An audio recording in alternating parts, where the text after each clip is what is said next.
get some breaking news now as the United States says it is not inviting South Africa to participate in next year's G20 events. President Donald Trump has confirmed this on social media platform, or rather Truth Social. Trump also says the U.S. will stop all payments and subsidies to Pretoria, accusing the country of targeting white farmers and confiscating their land. This would be the first time in the G20's history that a member country is excluded from the gathering of world leaders. The development comes after the U.S. refused to attend this year's G20 meeting in Johannesburg following accusations by American officials of human rights violations in South Africa, claims that the government has rejected. Let's get more reaction right now. Our U.S. correspondent Simon Marks joins us from Washington for an update. Simon, good to have you on the program this evening. Having been on the ground in Johannesburg for the G20, and fast forward now to Trump's announcement that the U.S. will exclude South Africa from the 2026 G20, essentially punishing Pretoria for hosting. How seriously is that being taken globally right now? Well, I think that this is now going to be a massive challenge for all of those international leaders that did attend the G20 last weekend in South Africa, the vast majority of whom hailed President Cyril Ramaphosa for not just his handling of the summit, but his handling of the entire year that South Africa occupied the presidency of the G20. That focus in the final leaders' declaration, 52 mentions of Africa contained in that document, and all sorts of work that is now supposed to continue, and a handover that is due to take place between South Africa and the United States, including basic procedural stuff. For example, South Africa needs to hand over the G20 website to the United States, which next month will begin its presidency of the Group of 20.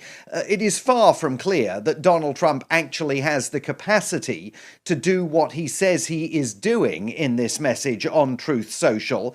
He's making it clear that this is a repercussion for yesterday's low-level handover of the gavel from the G20 summit at the level of lower-level civil servants, of course, following South Africa's refusal to accede to an 11th-hour demand last Thursday night for America's charge d'affaires at the US Embassy in Pretoria to be allowed to attend the closing ceremonies of the G20 summit. President Trump says, at my direction, South Africa will not be receiving an invitation to the 2026 G20, which will be hosted in the great city of Miami in Florida next year. Actually, as we've already reported here on Newzroom Afrika Channel 405, it's not being hosted in Miami. It's being hosted in Doral in Florida, a city right next door to Miami, at President Trump's own personal golf club. He goes on to say, South Africa has demonstrated to the world they are not a country worthy of membership anywhere, and we are going to stop all payments and subsidies to them effective immediately. He's made that threat several times before, but it was only last weekend that his own government announced it was contributing $4.6 billion to the Global Fund, something that was a bit of a surprise when the news was announced. This social media posting again makes entirely false allegations against the South African government. It accuses the South African government of killing white people and randomly allowing their farms to be taken from them, and it accuses the New York Times and other media houses here of covering up that genocide that President Trump falsely claims is taking place in South Africa. So a big challenge now for European leaders and other world leaders. Are they going to go to Florida next year if South Africa is shut out? Which brings me to my next question. Do other G20 members or leaders view it as a valid political move, or just as a destabilizing power play with little legitimacy, the US having snubbed this meeting last week? Well, I think the latter. I mean, look, it's not even clear he's got the authority to do this. South Africa is a founding member of the G20.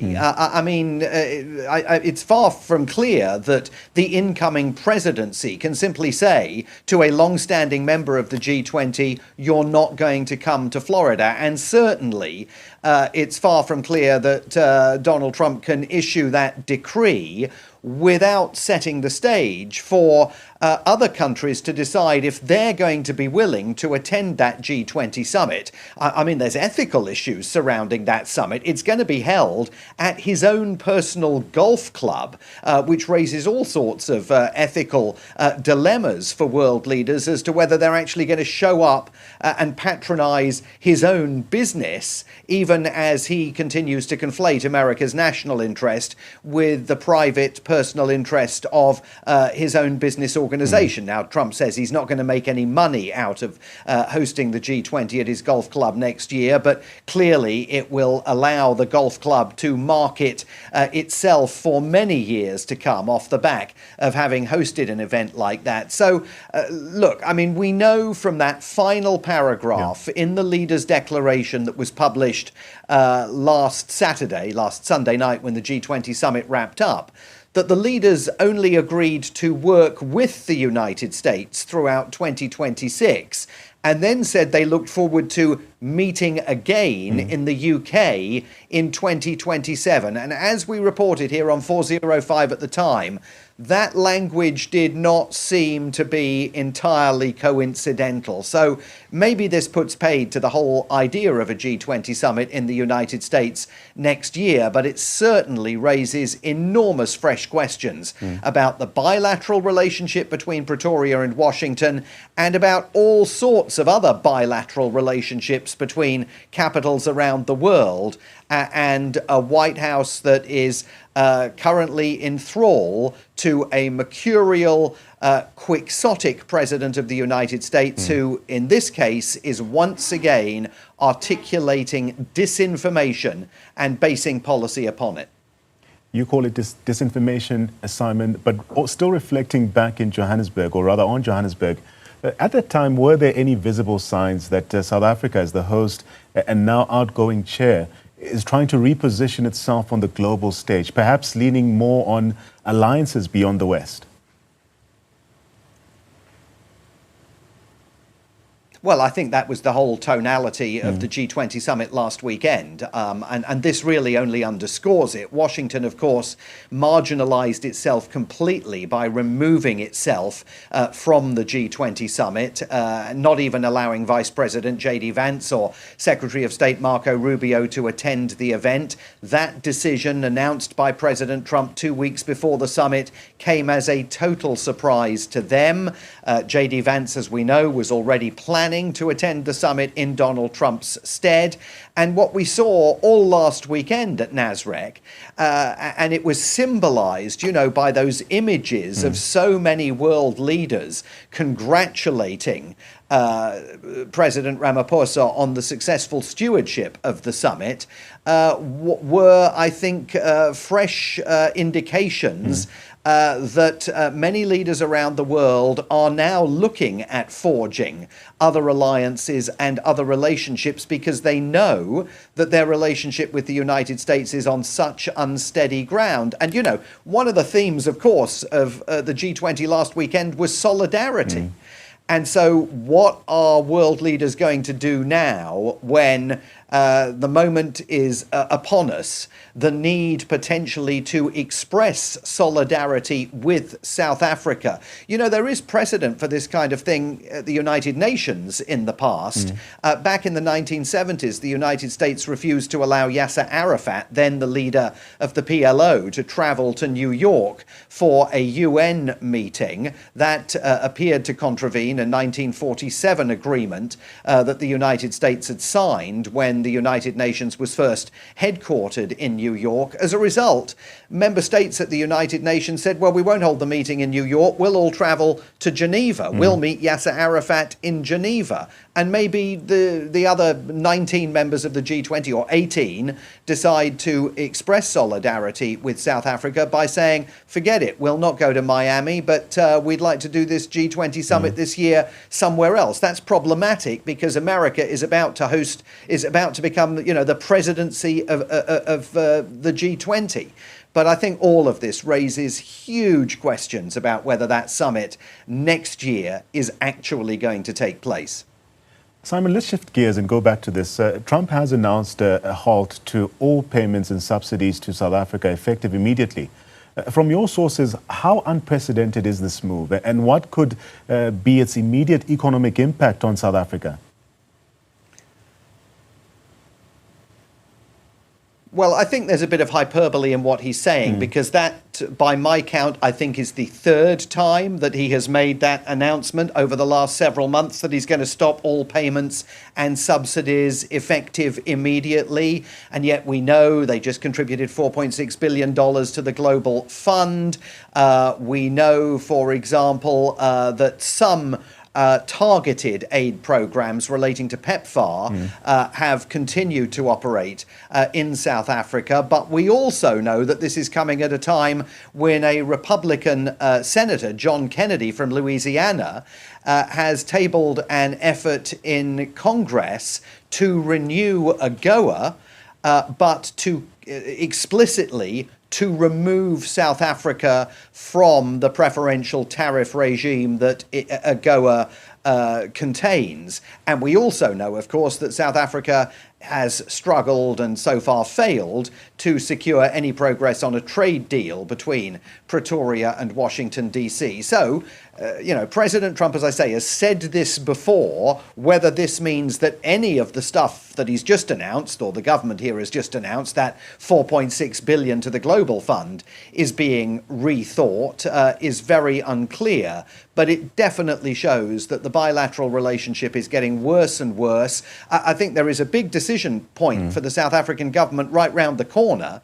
Brent Bozell, a prominent Trump ally, an icon of the conservative right here in the United States, last week won approval from the Senate International Relations Committee to be the next US ambassador to South Africa. He's just waiting for a full vote in the Senate. It will definitely go through. Is the South African government really going to accept Brent Bozell as America's next ambassador to South Africa, given that Ibrahim Rasool, of course, was chucked out of this country, the South African ambassador to the United States, earlier this year? That is now, I think, a new decision-making issue for President Ramaphosa and for Ronald Lamola. Yeah. Before I let you go, Simon, and also looking ahead, what do you think this means, especially for South Africa's future engagement with the US or its global financial institutions and international development agencies?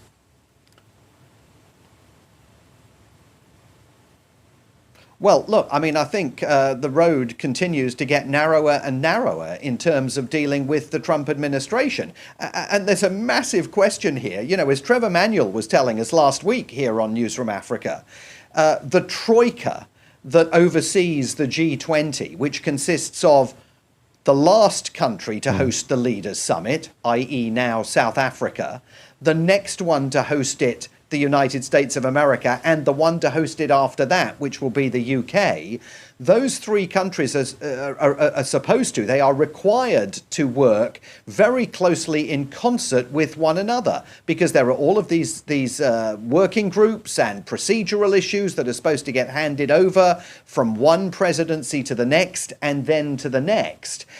And we know that the Americans sent no G20 Sherpas to Johannesburg for the Leaders' Summit, so there was no opportunity for them to receive anything, to learn anything from South South Africa and their G20 Sherpas about how that process works. We know that America has talked about stripping the G20 and taking it back to basics.